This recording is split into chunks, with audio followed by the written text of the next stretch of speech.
Yay Networks. Welcome to the Great Girlfriends podcast, where we discuss life, love, laughter, and everything in between. I'm your host, Sybil, and I can't wait for you to hear all of the Great Girlfriend magic on today's show. So without further ado, grab something great to drink, grab your pen and your paper, and get ready for this week's episode. Enjoy. I'm so excited, Great Girlfriends. Happy podcast day. It's nothing like getting with two fellow pod mamas who understand how this conversation cycle goes, and also great girlfriends who are sisters, who are women, who are lovers and fellow collaborators, not competitors. So I'm super excited to invite to the show today Dr. Angela Anderson and Candace Morgan from Just Keep It Real Sis. Just Be Real Sis. Hey, girls. Hey, Sybil. Can y'all hear me okay? Yes. Yes. All right, perfect. Okay, first of all, discovery conversation. I'm just sharing this publicly because it's new knowledge to me, but I have never have I ever, let's play a quick game of never have I ever. Never have I ever met a woman who gave birth naturally to triplets. So Candace just earned like an extra 50 pounds of muscle on each arm for me today. Candace. Yes. How they do that, Candace? So you said 50 pounds of muscle. That's about how much, that's about how much I would have to carry when I would carry the car seats around. That's how much muscle I was gaining by carrying all those babies. So you got those good Angela Bassett arms. Yes, absolutely. I love it. Yes. Dr. Angela, how are you feeling today? So good. It's been a busy day, but this is like the best possible way to end the day. So I'm excited for the conversation. I love it. I love it that we get to close out your day. And this is my final recording of the day, full circle, talking about something that is so important to all of us. And that is sisterhood, collaboration over competition, and how we can create healthy, safe spaces for women wherever we are, wherever we go. So before we jump into any of that, I would love for you to just break down to our listeners who you are and what you're passionate about. I want to start with you, Candace. I'm Candace Morgan, and what I'm passionate about is what we're doing today, working with other women and really forming a sisterhood. It's something that I absolutely love. You mentioned collaboration over competition. For Dr. Angela and I, it's so much more than a hashtag to really be able to display for the world what true sisterhood looks like. So really excited about this conversation today. I love that. Thank you, Candace. And Dr. Angela?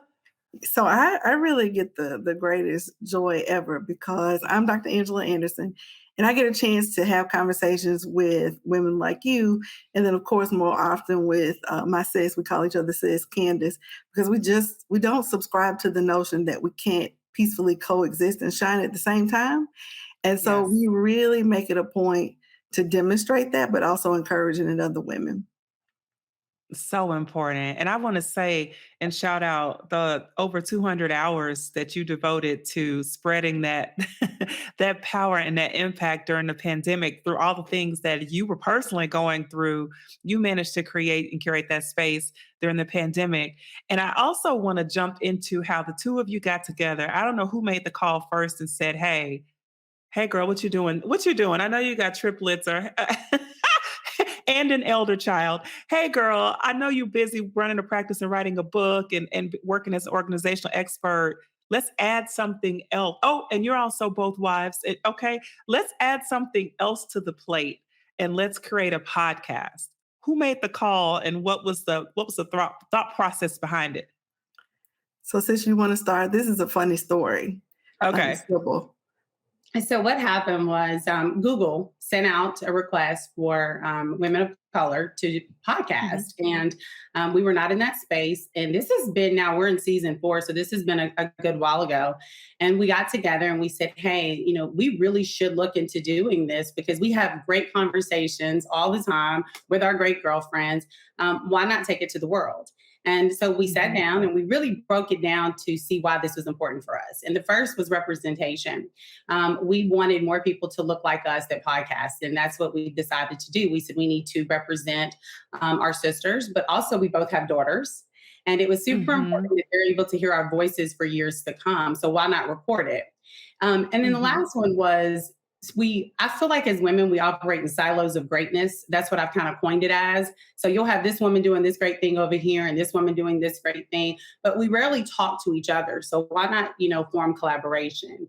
And, we sat in a Starbucks one day and we recorded and we uploaded the video and Google said, no, we're good.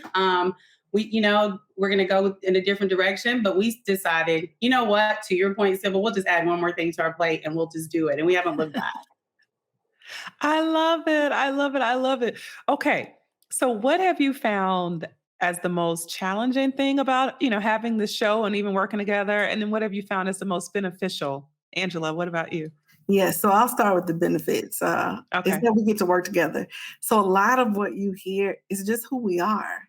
So it's easy because it's us having the conversations that we have all the time. We talk a lot about the importance of being authentic and showing up as who we are. So when you listen to us, that's us. So that's the fun part of it. I wouldn't really say that there are any challenges outside of what life just generally presents and making sure that we can navigate around the things that are happening in our lives, but also stay committed to producing the content because it's that important. To Candace's point, we didn't really see what we were looking for in the podcasting space outside of course, the Great Girlfriend. So we decided to create it. And that's why, the commitment is so important to keep going. And what's the hardest part of the commitment for you?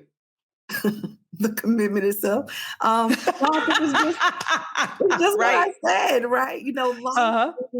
Life will just throw so many curveballs, and some of them you can anticipate, a lot of them you can't.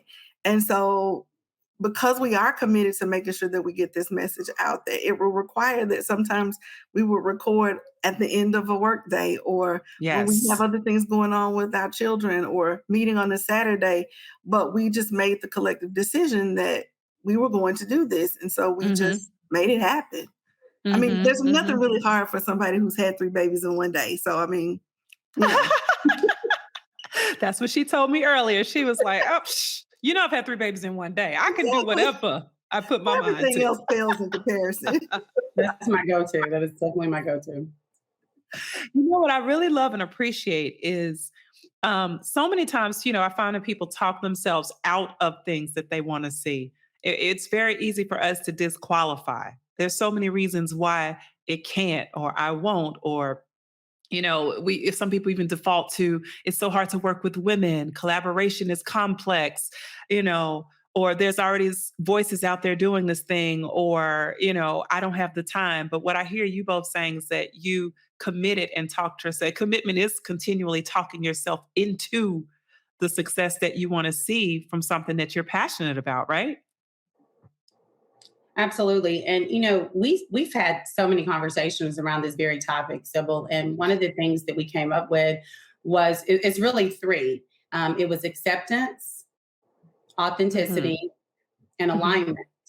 And when you think of acceptance, we accept each other for who we are. And we've created a safe space to be able to be our most authentic self. And what we've found is that when you can come from those 2 places, then what ends up happening is perfect alignment.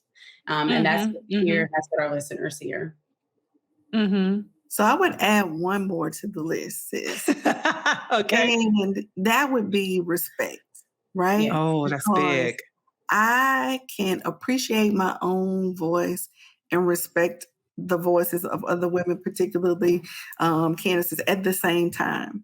And it doesn't take anything away from me. If anything, it makes us both better. So I think we leave room and space for each other to be, and we respect each other's voices enough to make space for them. Okay. You're just trying to leap into all the things I want to talk about, because you made an important statement there, is making space.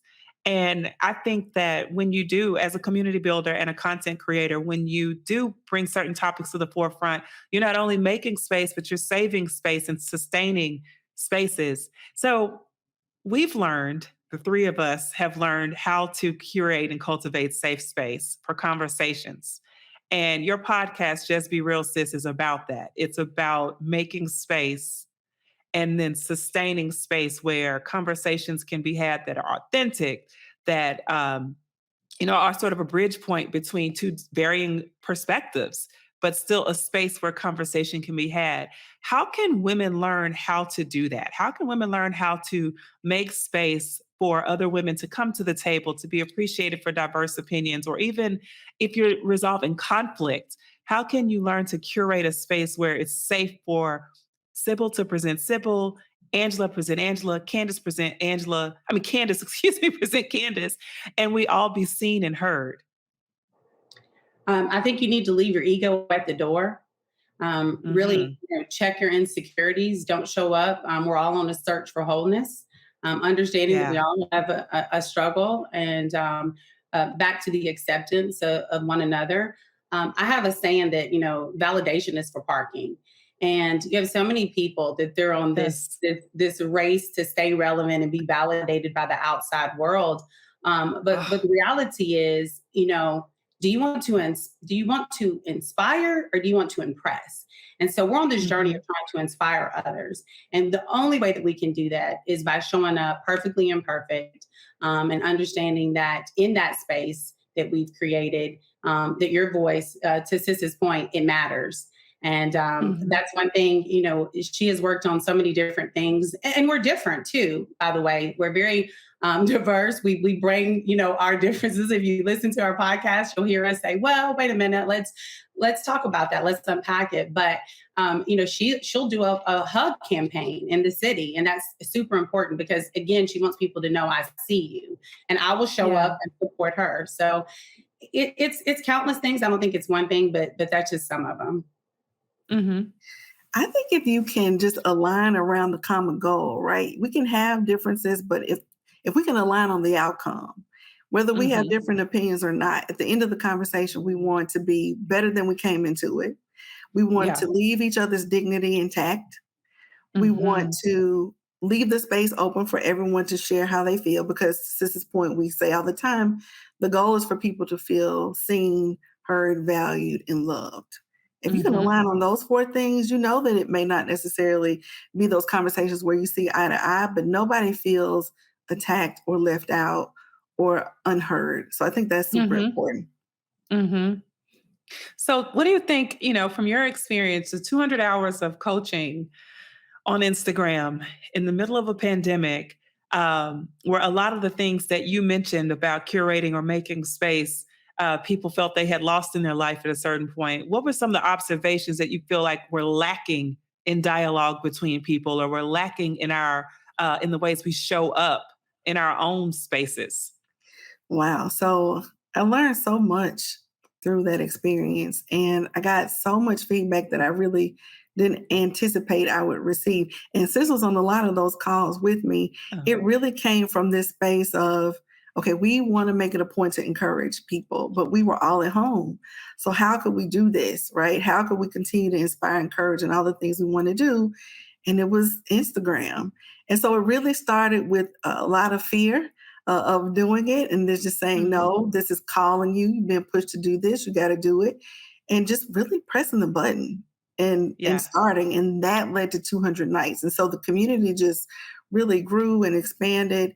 We watched other people's businesses grow and flourish as a result. And it was just the thing that you described. It was a place where people could just be.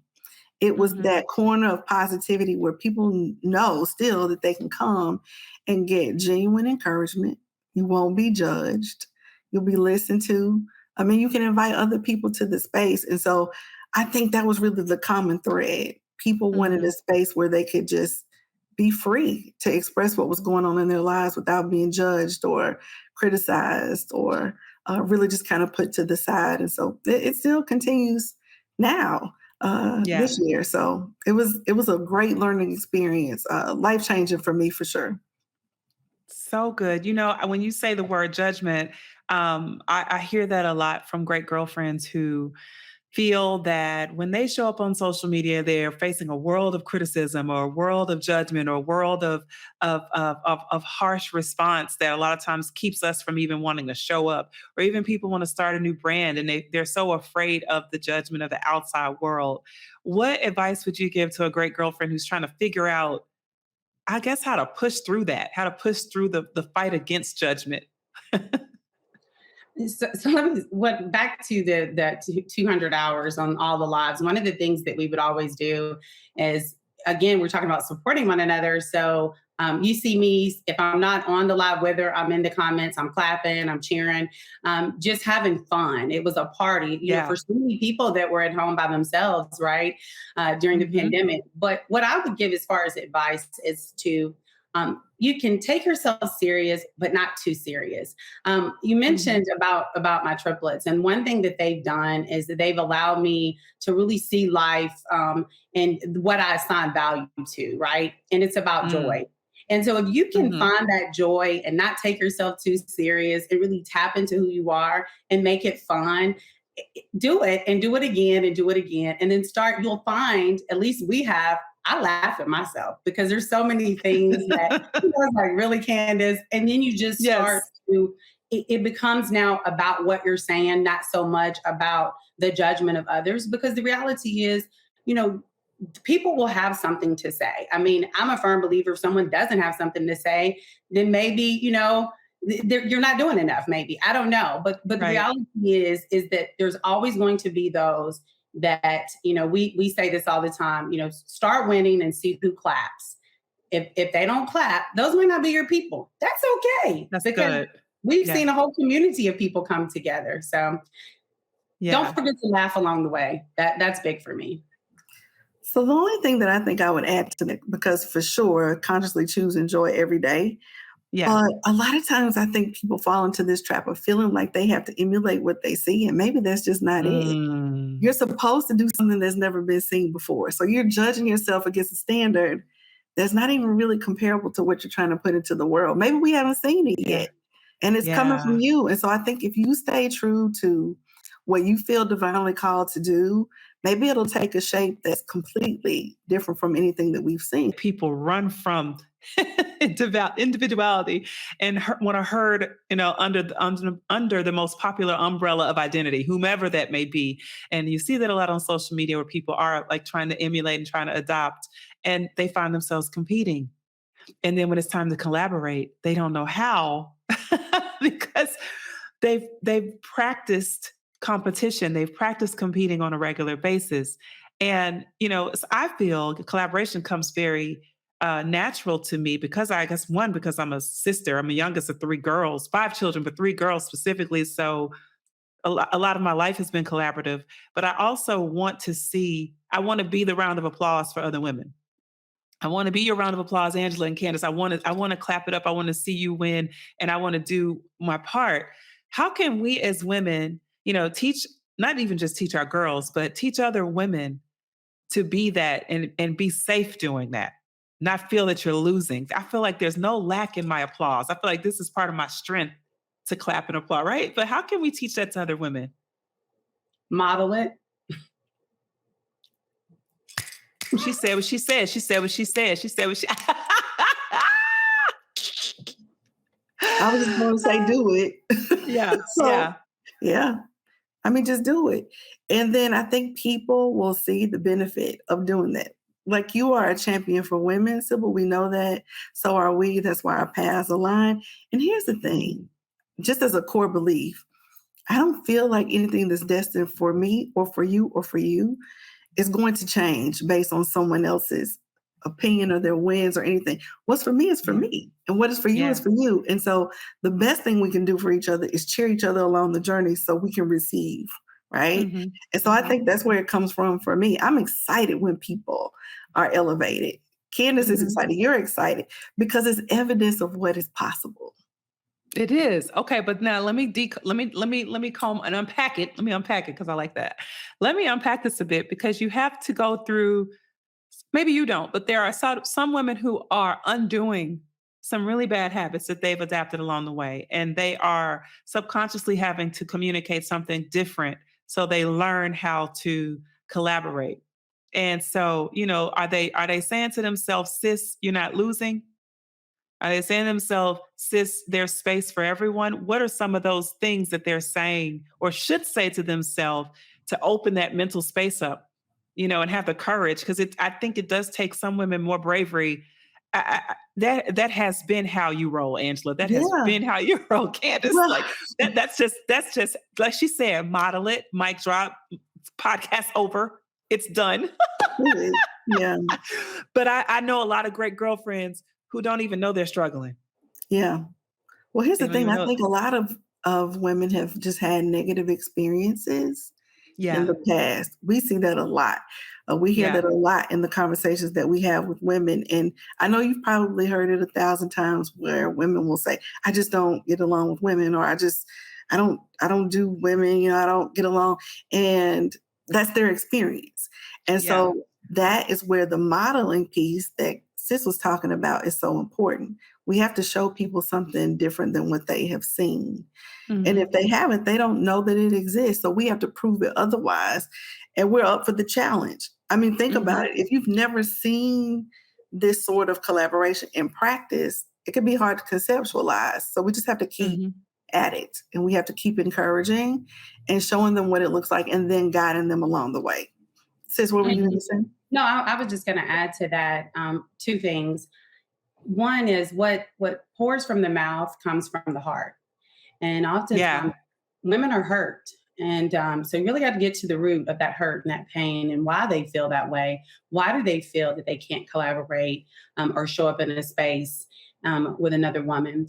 The second piece to that is we have to really give each other more grace. We just do. And, I've seen it time and time again, to your point, Sybil, where women will say, well, I don't really do women.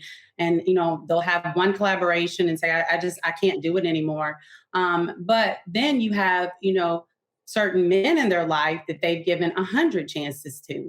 And so I always draw pause to that because but the sister, you only want to give her one chance and she's cut off for good. Let's give each other some grace. Why not?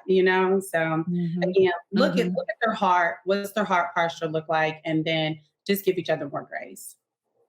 You're absolutely right. Because I'll tell you, I've had some conversations with some women in my community. I'm looking down low as I think about this. And, even just one recent conversation, for example, I had a great girlfriend talking about how she's tried to partner. She's tried to collaborate. She just couldn't get the footing. She couldn't figure out how to build with women. And she had all these complaints about other women. And I had to, really candidly say to her, I find you mean-spirited.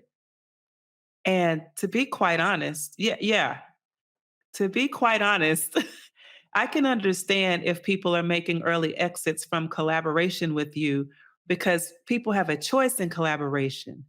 And the alignment is not just on the mission, it's also values. And if you don't have like values, and a lot of times like values have like ways, like habits, that means spirit can rub people the wrong way. And maybe you're not fully mean spirited, but maybe you're just impatient in certain parts of the process, and that's what's being projected. But you're asking it's hard to collaborate. Some of those questions have to point back to, like you said, what's happening in my heart? What are some of those value points what have I allowed? What's been permissible? What are some things in my character that I have not really worked on to make space for other people to operate in my world, to sustain a model of such, right? Because collaborating at the start is easy. I'm talking about years in where you get faint at heart, right? That is so good. Like, I wanted to jump out of my chair. I was like, we talk about self-awareness for the people today, because I think that is really like a step that people skip. We will immediately go to how we have experienced other people, but we don't reflect on how other people have experienced us. Come on. And that is a critical component, because it takes two. And you talk about over time, like Sis and I have been friends, we won't say how many years because it'll age us, but a long time. From the crib. From the crib. And I can honestly say, because of what we previously discussed and how we show up, it isn't difficult. And it is because we self-reflect constantly. Yes. Then we will have these conversations with one another where we will check and say, hey, what do you think about the way I showed up this way? Or as I like to say, how did you experience me? But we also Yeah. leave space to tell each other, hey, I experienced you in this way. And maybe we can revisit. That doesn't happen often, but we have the space where we can do that. We trust each other enough to do that. That goes back to what y'all said about making space. Go ahead, Candace. No, I was just going to say, then you have people and they're trying to figure out why they can't collaborate. But was collaboration really what they were after? I see so many women that I've had conversations with, and I've had to say to them, you're not really wanting a collaboration. You're just social climbing. A collaboration, you have to bring value to a collaboration. You have to bring value. And let me kind of just paint it like this. It's like pulling up to the gym and not going in. Okay, so that's Just Be Real Sis. Again, it's Just Be Real Sis. Just be real, sis. Let's be real, sis. Just be real. Yeah, that's social climbing piece. Find themselves in that predicament. So this is good because, we've got so many listeners, and I get these emails at high frequency about developing partnerships or wanting to figure out how to position themselves for certain partnerships. And I'm so glad that I don't have to voice this alone. I feel I feel very aligned with everything you're saying, Candace and Angela, about that self-reflection. Great girlfriends, being willing to look inward to understand what we're projecting. Are we making space for the right things at the right time, the right people? Are we projecting the right values? Are our intentions pure? Are we social climbing, or are we truly intending to collaborate? That people can smell a bad motive a mile away. Like, I know I can. Immediately. Yeah. But having those conversations, and you said, how did you experience me? I think somebody do you have a sweatshirt for that, Angela? I feel like you have is there? Well, we can add one, right? We can add one. Sybil, the first time she hit me with that, we were talking about something, and I was like, no, that's not what happened. And she said, well, that's not how I experienced it. And I was like, well, I was like, well, I'm using that going forward. So I went right back to work. People would say stuff. I would say, well, that's not how I experienced. Because who can debate that, right? It's like, oh, that's like, you can't tell her right. Like, that's how she experienced it. You have no comeback. Experienced it. I love how did you experience me? And who dare ask the question except someone who really wants to get the truth and be willing to face it no matter how gritty it could get, right? Yeah. So ask the question, but be ready for the answer. Be ready. Ooh. And that's why people don't ask the question. Yeah. And then once you get the answer, be prepared to do something with it, because you can get the answer and then you just stand still. No, you need to apply what you've learned. Yes.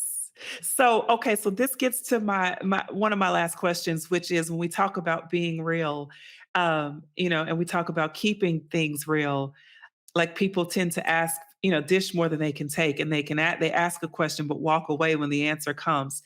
How do you know when it's time to create a new boundary? Because you've tried to be real. And this is coming from our Facebook group. When someone asked this question, I said, I'm bringing this to the podcast. When you've made an attempt to be real and to share your experience, and you see that the people or the person with whom you're being real is not prepared to treat you any differently, and they continue to push your boundary, how do you reframe the relationship? I'd love to hear from either one of you.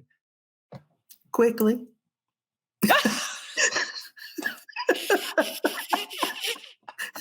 You like right now, drop it. Yesterday. Stop, drop, and roll, right? Well, here's the thing. You get to decide who has access to you. You also get to decide the terms by which people have access to you. So if you've communicated that in love, right, and you have given opportunity for people to adjust and align, then it's a choice at that point. And so the boundaries are clear. And I always say the only person that will have a problem with your boundaries are those who have benefited from you not having them. Mm-hmm. And so it's a quick adjustment. Mm-hmm. Mm-hmm. Mm-hmm. Candace? Well, and they're your boundaries, they're your boundaries, right? So people really can't push your boundaries. They're yours, and they have to know how to interact with you. But what I will just add to that, when I think of boundaries, you have to make a contract with yourself. and you have to stop putting loopholes in your own contract. Yes. Yes. Okay, great girlfriends. Take that to your journal. Take that to your quiet time. Oh my goodness. Okay, so tell me, what can we expect from you said you just finished season 4, or we're walking into season 4? We're walking into season 4. Oh, So season there 4. are some Just Be Real Sis moments coming. We will process through the pandemic. There have been lots of curveballs that have been thrown our way, but we're going to talk about them very openly and share what it has taken to be able to get to this point in life. And it isn't always easy, but it's always necessary. And so we talk about the lessons that have come over this entire experience. So the season will start with that, and then some amazing guests forthcoming as well. Oh, I can't wait to hear. And when is the new season dropping? So hopefully we have it slated for probably by the end of March. That's the goal, if everything aligns by the end of March. Awesome. Awesome. So where can great girlfriends find all the past episodes to binge, and where can they keep up with you both on social media? You can go to Just Be Real Sis podcast. We're on every platform. And I'm Candace, and I'm camorgan.cm on Instagram. You can also go to justberealsis.com. All the episodes are there. And I am at Dr. Angela Speaks on Instagram. Awesome.